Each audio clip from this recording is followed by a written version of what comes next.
Good afternoon and welcome to this webinar. The subject today is an introduction and the principles of the boiler guidance series, which were published by the CEA, that's the Combustion Engineers Association. This webinar is hosted by Projex Solutions Ltd. We're a family-owned project management and engineering company based in Yorkshire. We also have an office at Wilton in the northeast of England, which is where I'm at today. The event's supported by a number of people. I just want to give them a quick name check. Fiona Wong from the IMechE and Nikki Baxter from the IMechE the Yorkshire region. And also Projex Solutions marketing team gave a helping hand. Now today's webinar is presented by Matthew Schofield. He's a colleague and friend of mine. He works for a company called Industrial Technical Solutions Ltd. And he's going to go through the slides with you today. If you have any questions, there is a question button on your screen, and if you just press that, you'll be able to answer it using the chat function. And what we'll do is we'll round those up at the end of the session, and Matthew, we'll test Matthew. We'll see whether he can get them answered for you. So that's the introduction over with, and I'll hand you over to Matthew. So it's over to you, buddy. Thank you, Ryan. Good afternoon, everybody, and thank you for attending this afternoon. I appreciate that this may be in some people's lunch hour, so I hope you do find this presentation on the principles of the boiler guidance series very useful, and you can take some good information back to your roles. Like Brian said, I'm Matthew Schofield. I'm the owner and consultant at Industrial Technical Solutions.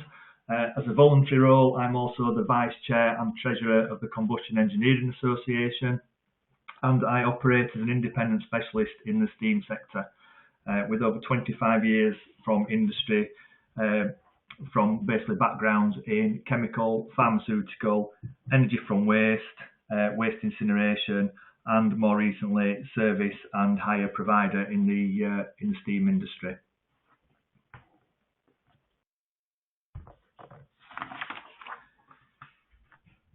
Throughout my career, I've accumulated many accreditations and memberships of prestigious organisations, which have been useful in keeping abreast of current best practice and technology, and of course the latest legislation that's going on in changes in industry, whether that's through compliance, through energy, health and safety.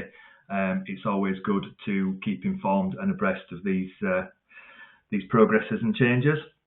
And obviously the Combustion Engineering Association is one of these institutes that I'm a member of and very much support in providing outputs back into industry as well.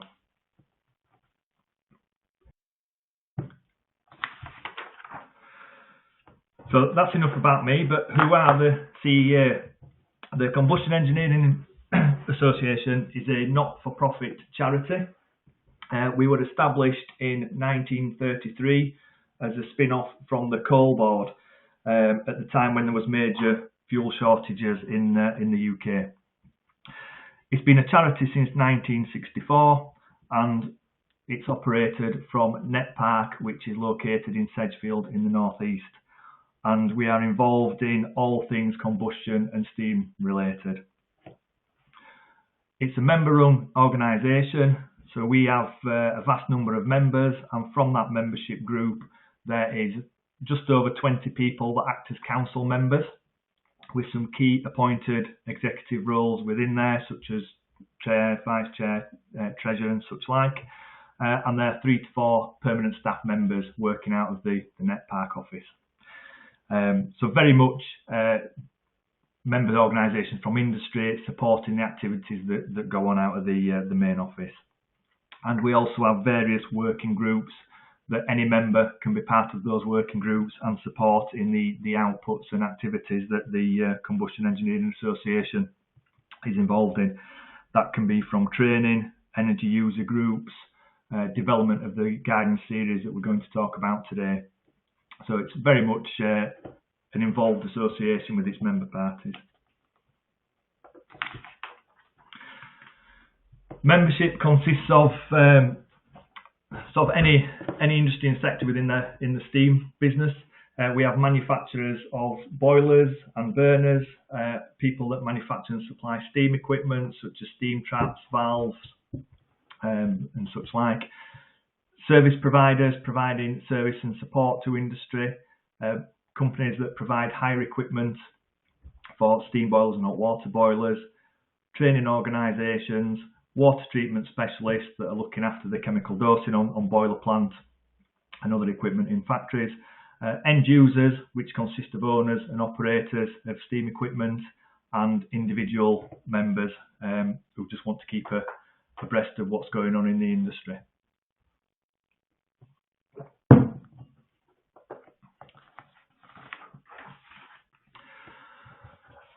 So what do we do at the CEA? Like I said, we're a charity, so our main objectives are to educate and inform the industry, and we do that by a number of things. One of them is the development of the Boiler Guidance document series, which you're going to learn a little bit more about as we go through this presentation. We hold conferences and workshops.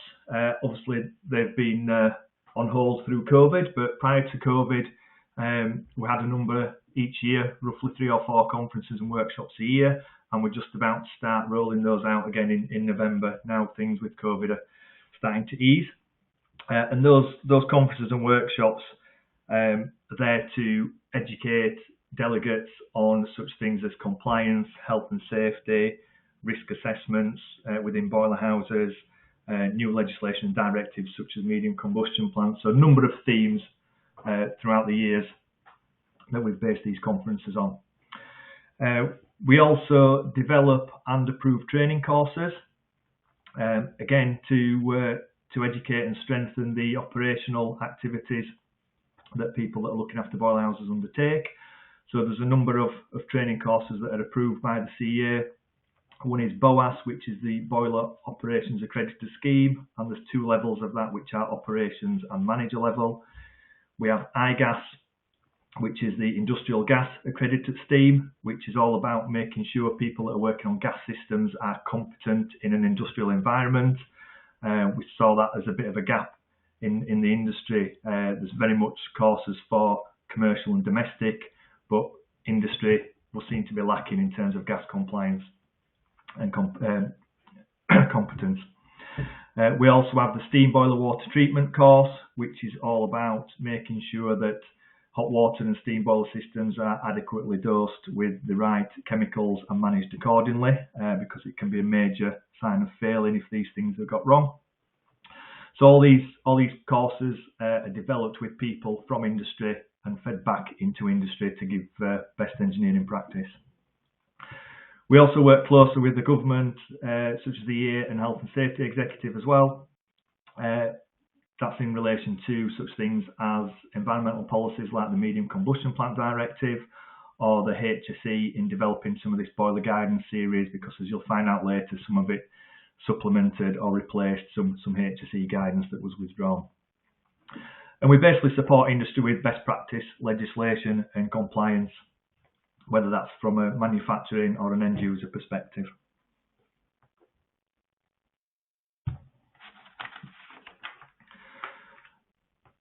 Why do we do this?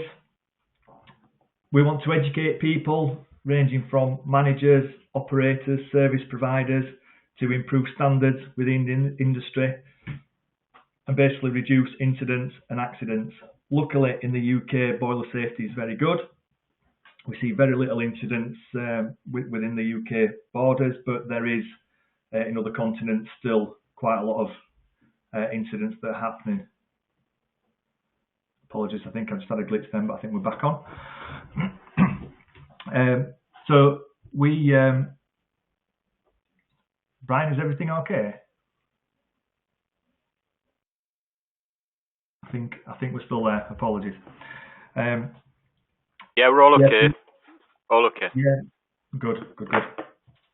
Yeah, so due to the demise of the old traditional boiler house operator, the boilerman, we do find that many industries now are using multi-skilled engineers from the production side to supplement looking after the boiler. And over time, that's led to de-skilling, dropping standards, and various other issues. So as an organisation, we want to improve those standards, hence the boiler guidance, hence the training, and hence the communication and upskilling of all those people involved in STEAM.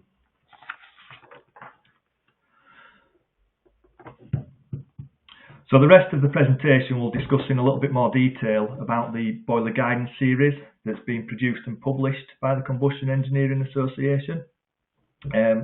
There's 11 guidance documents, so we won't go into them in detail. I just want to give you a feel and an overview of what each one entails.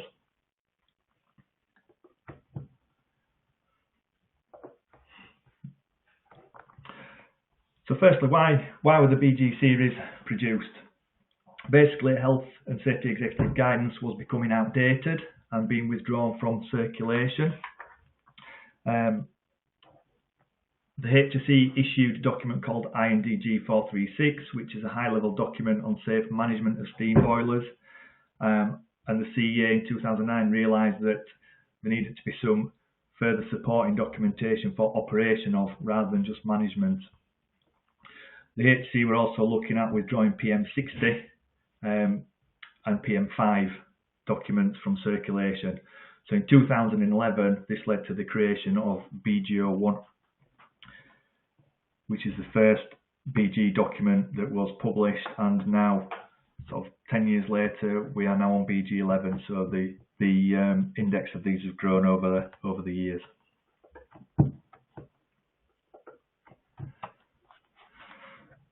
So BG01 was greatly accepted by industry as a guidance for all in relation to steam boiler plants.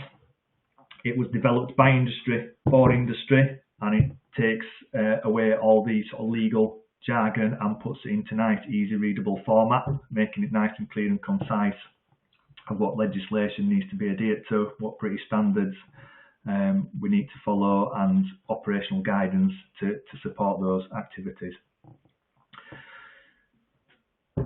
So 10 years later, we've now got BG11, and some of the earlier documents have since been revived. So we're on, version 2, version 3 of some of the documents.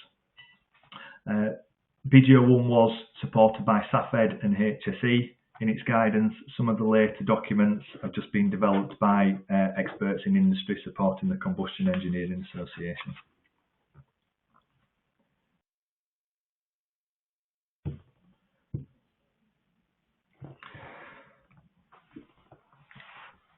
So this is the main documents that we have produced to date. Obviously, you can see BG01 is the guidance on safe operation of steam boilers. BG02 is guidance on operation of hot water boilers. BG03 is about blowdown systems. BG04, boiler water treatment. BG05, biomass systems. BG06 is deaeration and hot well. BG07, thermal fluids. BG08 is about temporary solutions. 9 and 10 have yet to be published, and BG11 is about water tube boilers. So you can see that it's quite a comprehensive list of all things steam and combustion related, ranging from supplies coming into the boiler house to eventually steam or hot water leaving the boiler house. So it's broken down into nice little easy digestible segments.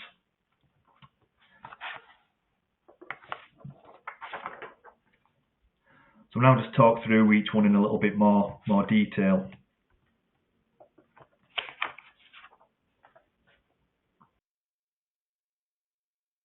So BG01 was initially launched in 2011. It captures steam and hot water boilers. It was later revised in 2019 to purely focus on steam boilers. It's fair to say that all the documents produced have a similar format, with key sections on legislation, legal duties, training, design, operation and maintenance, all being key themes. BGO1 focuses on steam boiler operation but captures underpinning information to give a broader knowledge base and understanding of factors in relation to the operations and installed assets.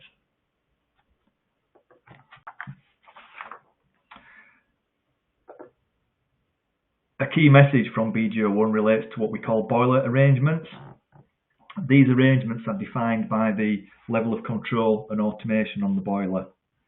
I'm sure you can appreciate that boilers are relatively simple technology dating back to the sort of industrial revolution, and the design has changed very little, but the supporting ancillary equipment and combustion equipment has advanced dramatically since those times. But we still do come across boilers that are 30, 40, even 50 years old in operation, and have got some old technology on there, which, like I said earlier, related back to when people historically had boilermen. Now there's an element of being unmanned.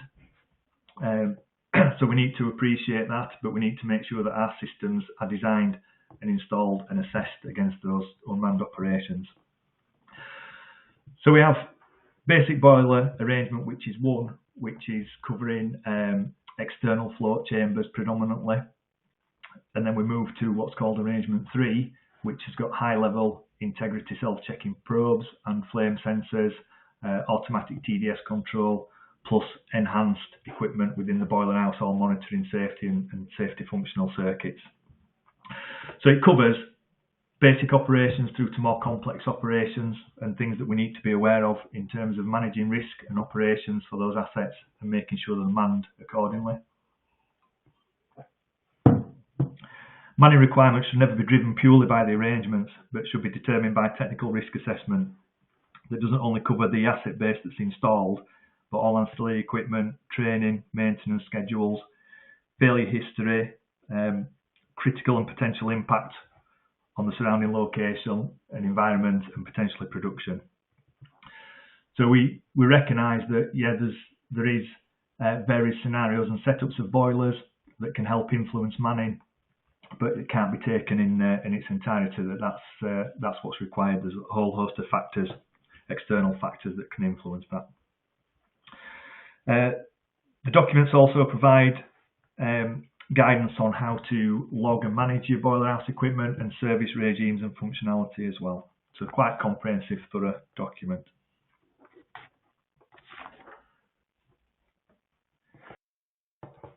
BGO2 became a spin-off from BGO1.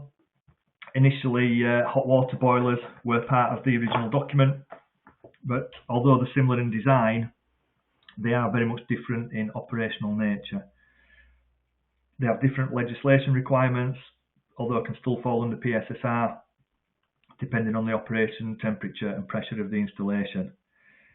Again, BGO2 covers the main core themes of operation, legislation and training, and will aid in ensuring effective operation and managing of hot water boilers to the required standards.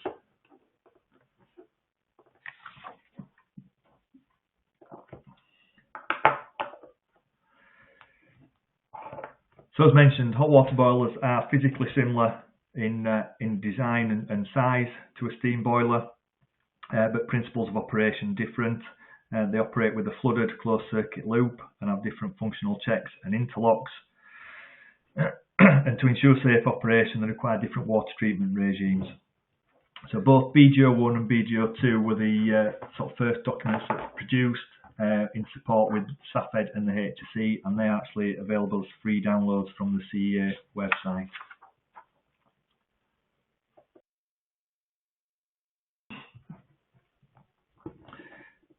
We then move into BGO3, which is talking about ancillary equipment in the boiler house, particularly blowdown vessels. Blowdown vessels are important to discharge controlled discharges from steam boilers and to remove the sludge and deposits from the boiler from gauge glasses, auto TDS and bottom blowdown. This document covers design standards for blowdown vessels, as although they are atmospheric, they're governed by PSSR regulations and still require a written scheme of examination due to receiving boiler discharge at high pressure and the generation of flash steam within the vessel. So this BGO3 document talks about boiler blowdown vessel design, your input streams and how they should be configured going into the boiler, reducing the risk of blowback from various streams, temperature control on the boilers to discharge the water safely to a sewer to make sure it complies with the water regulations and temperature discharge. So again, an easy to read comprehensive guide on blowdown systems, sizing them adequately and considerations to make sure that they're operated and maintained accordingly.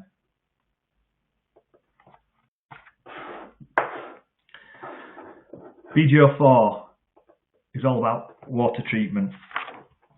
Probably the most important guidance document that we've got. Water treatment is very important on steam boilers and hot water boilers. Inadequate water treatment can lead to corrosion, scaling, foaming, various other issues within the boilers that can cause operational consequence of failure. Water treatment regimes can differ from different boiler technologies to hot water boilers, varies depending on your source of raw water. So this document covers not only the chemical dosing side, but also purification in terms of softeners, reverse osmosis, desalination, any other sort of raw treatment technologies that's required. So again, it's a comprehensive guide, but needs to be discussed with a water treatment specialist to make sure that the water source for the site is adequately treated prior to it used in the process, and then adequately chemically treated to make sure that it's protecting the assets that it's serving.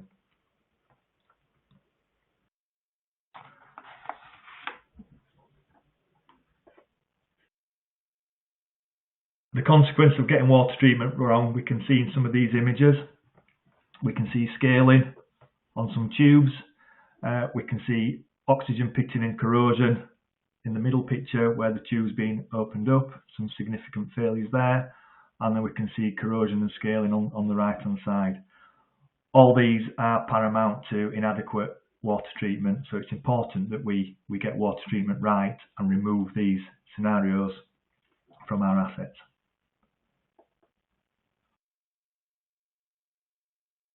It also discusses good practice in terms of water treatment and what we should be looking at from a management and analysis perspective, what samples should be undertaken, and various forms of training to make sure people are trained and competent in the analysis of water sources from the boilers.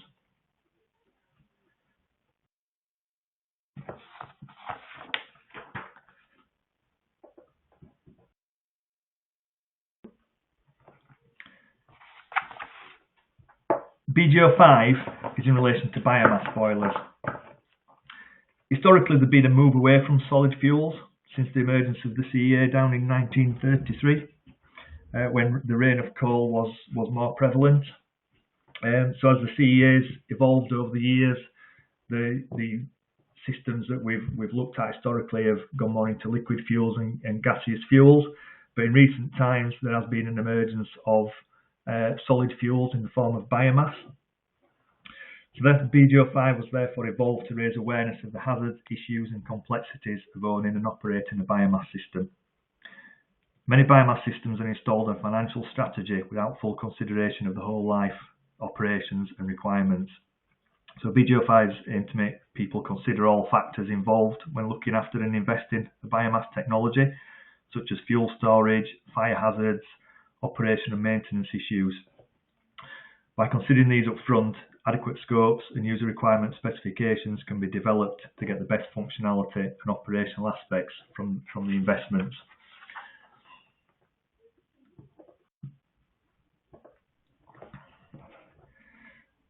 Biomass is a financially sound investment for many industries, and the popularity is increasing, and suppliers are developing and improving the product ranges for the market.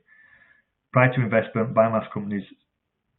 in biomass, companies should ensure that fuel supply chains are robust and reliable, as many issues do arise from feedstock changes, whether that's a change in size or composition that can affect the initial design, making fuel systems struggle coping with a change in fuel, or any change in dust or particulates affecting combustion services.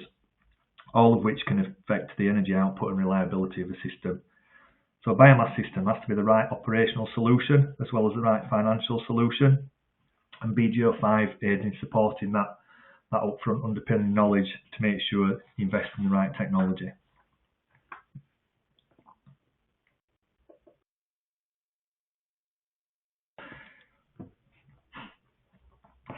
BGO6 leads on from the water treatment in terms of hot wells and deaerators. Two different types of storing hot water for feeding hot water systems or boiler systems. The assets are important in a boiler house because not only do they store a reserve of water for the boiler, they also aid in removing oxygen from the system, again helping improve corrosion. It allows us to recover condensate from the systems, improving efficiency, saving on water, saving on chemicals, and making it as efficient as possible. It gives us a place where we can dose our chemicals in there and give it some residence time for activation. So there's a number of reasons why a hot well needs to be designed according to the system that we've got. It needs to be designed and sized adequately for the number of boilers that we have in the boiler house, and making sure that we get those reserves in volume correct.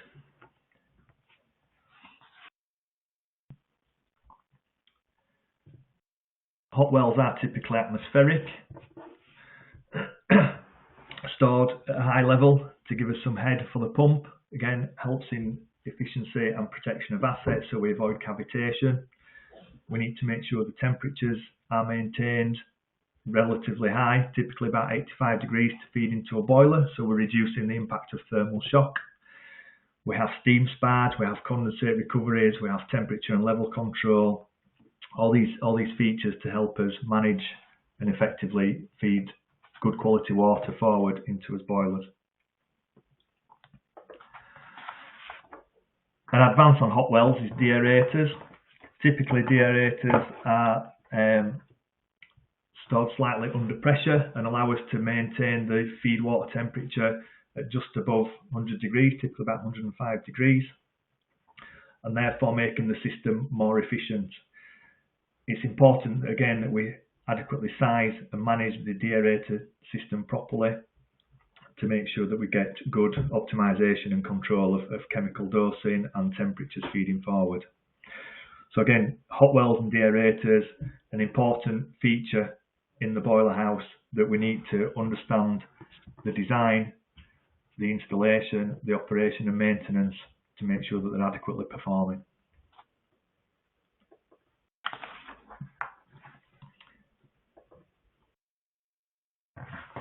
BGO7 is all about thermal fluid systems.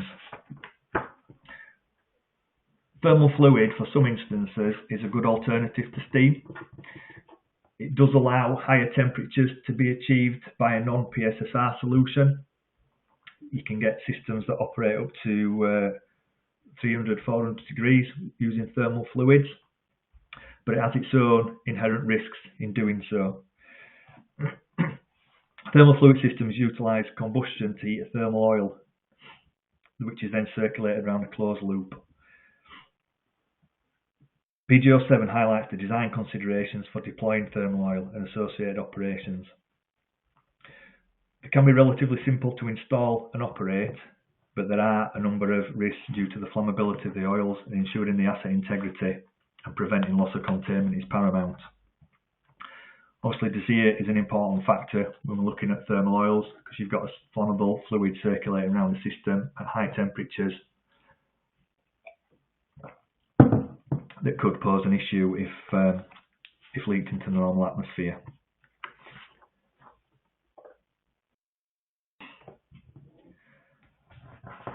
Thermal oil generators typically look similar to a vertical steam boiler. There is a burner house centrally that's heating a thermal fluid, typically within a coil, and then that's pumped around a closed circuit loop. That oil over time can deteriorate, so it's important that oil quality management is maintained. Thermal cycling can affect various oil fractions being developed and degrade the quality. So it's important that Any specialist that's involved is managing and maintaining the thermal oil quality and replenishing and recycling whenever there's signs of deterioration. So again, BGO7 supports not only the install and best practice for using thermal oil, but what you should do in terms of servicing and maintaining and using specialist advice to keep the integrity good.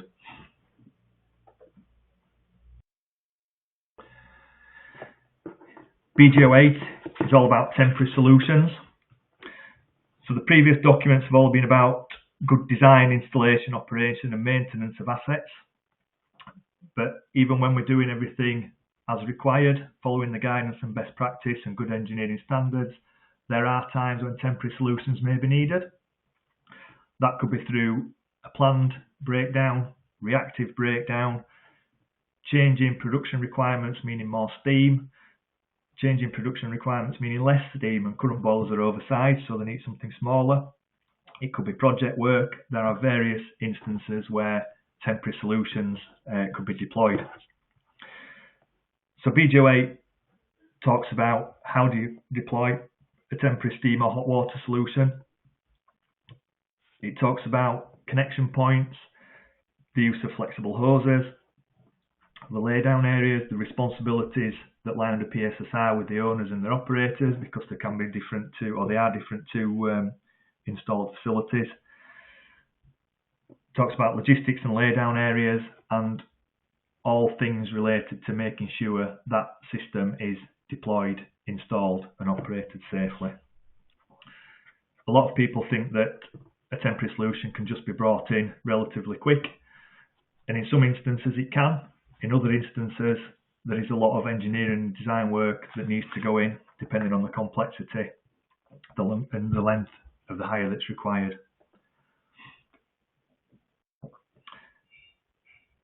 Hire boilers can come in many different forms and sizes, from a containerized or trailerized boiler house, which is all inclusive of hot well, blow-down vessel, water softeners, chemical treatment.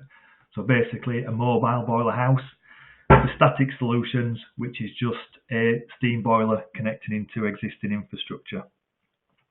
So again, depending on your requirements for steam output, steam pressure requirements, it can all influence the type of solution that you deploy on site. We talk about flexible hoses in BGO8 and the importance and risk associated with them.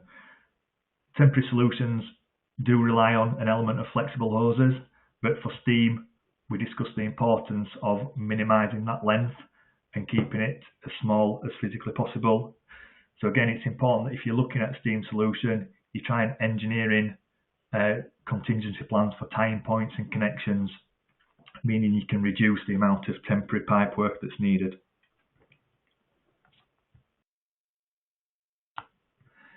BGO9 and BGO10. They are currently in development, with BGO9 about monitoring and measuring. That's looking at fuel measurement, steam output measurement, water consumption, chemical consumption, right through to emissions leaving the boiler house. So again, once developed, that will be quite a comprehensive guide on all things related to monitoring and measuring within boiler house functions. BGO10 is about chimneys and flues. Again, still in development, but should be published within the near future once everything is agreed and signed off. BGO11 is the latest document to be published by the CEA, and it is in relation to water tube boilers. Water tube boilers are significantly different to fire tube boilers in terms of size, complexities, operating pressures, operational regimes and maintenance regimes. So we create a BG11 to give an overview of the complexities that's involved and the differences. Because they operate at much higher pressure, there's obviously different safety requirements that are needed, different functional safety interlocks and checks that's required. So BG11 talks about all the different regimes in relation to water tube boilers. Water tube boilers are common across a lot of industries that look at waste recovery or incineration processes, waste heat recovery and such like, and their emergence is increasing across the UK, with a lot of energy from waste plants being in operation or construction.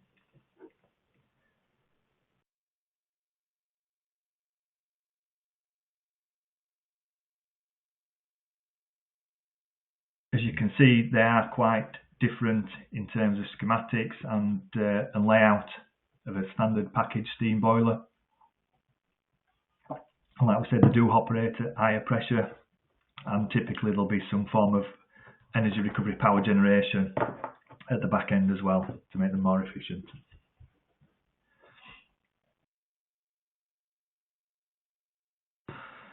So why do the CEA undertake all this activity? Well, like we've mentioned earlier, it's to basically educate, improve knowledge, standards and operation across all these assets with a view of reducing incidents. So I just want to finish off with a little video that just shows the potential if things can go wrong.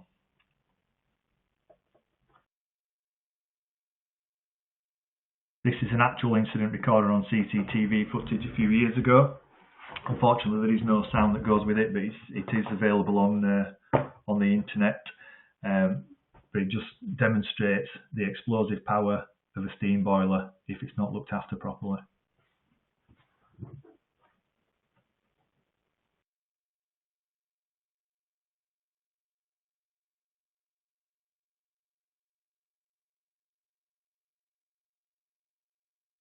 You can see the destruction that's caused from that catastrophic failure.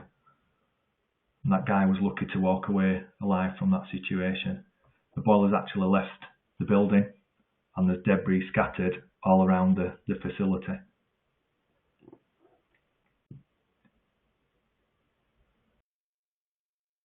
It's quite important that we get these principles, these guidelines, these maintenance regimes, operations all right to avoid things like this happening. And like I said, in the UK, we have a good history, good record of low boiler failures, and that's through good management and operations that we see.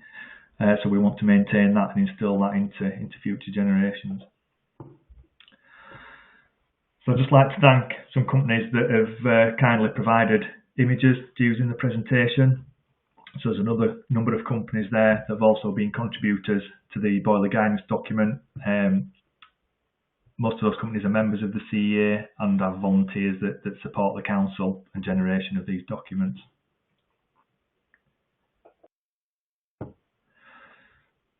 And BGO1 and BGO2 are available as free downloads, but all the boiler guidance documents in hard copies are available from the Combustion Engineering Association. There is information on the website. If anybody would like any further information, there's my contact details on the left, and on the right there is the details for the Combustion Engineering Association website, office email address and phone number. So please don't hesitate to get in touch if anybody needs any further information.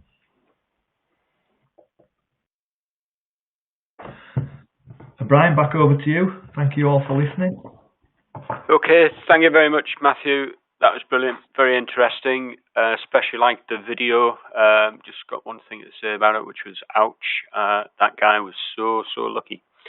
Okay, so that's the finish of the formal presentation. If any of the guys in the audience would like to ask questions, you should be able to find a question button to press, and they'll come through on the chat function to myself, and we'll get Matthew to field them. Just whilst we're seeing if anything comes through, I've got a couple of questions from myself, Matthew. Yeah. You mentioned downloading the series 1 and 2, book 1 and 2 of the series. Which website is that from? It's from the CEA website, so Okay. cea.org.uk. They can be downloaded from there. Okay then. Yeah, I think there is also a link to BGO1 on the HSE website as well, but it's just easier to get them from the CEA website. Okay, and Chris has just asked if he can put the contact details back up, which I've noticed have gone back up, so hopefully you'll be able to check that out, Chris. So any other questions, just deal them through to me. Another one from me, Matthew. You couldn't just outline exactly where these guidance documents sit with regard to legal requirements? Yeah, they are sort of industry best practice and guidelines. So they touch on all the legislation that's required for compliance, and if you follow the guidelines within the BG guidance, then you typically will be operating on the right side of the legislation. But it's with anything, it's guidance. You've got to review everything with respect to your installed systems and any other influencing factors on there. So they're not legal documents. They are very much best practice guideline documents that will keep you on the right side of the legal requirements. Okay, thanks, Matthew.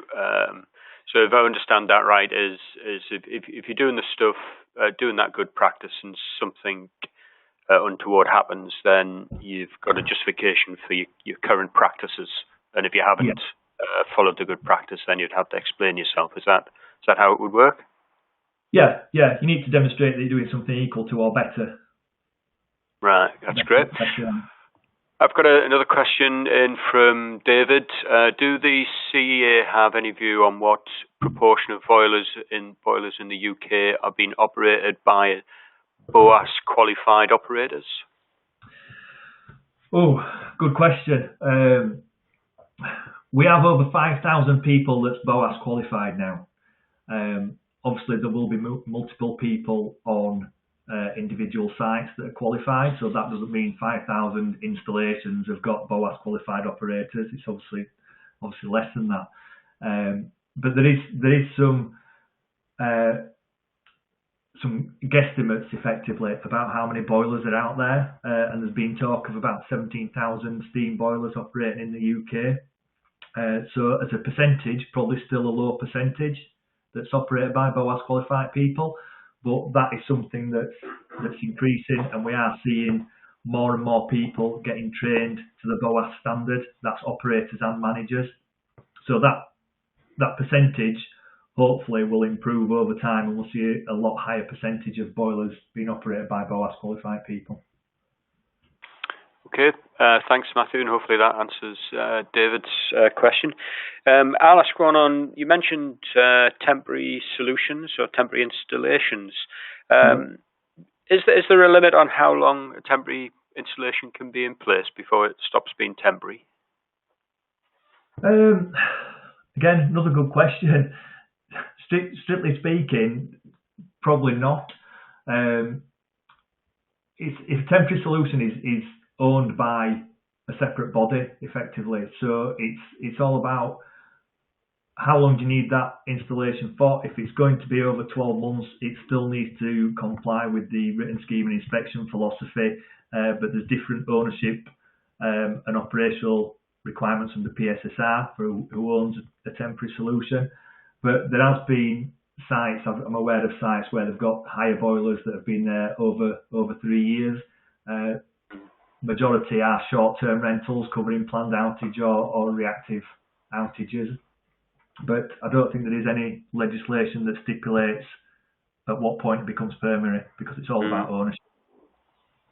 Okay, so on a similar point, who would be responsible for something like the mechanical integrity of a temporary boiler installation? The owner of the asset, so the rental provider.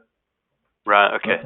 Obviously, as operators, they've got some responsibility to make sure that it's operated within the operational guidelines, and they're doing all the functional safety checks and the water treatment checks.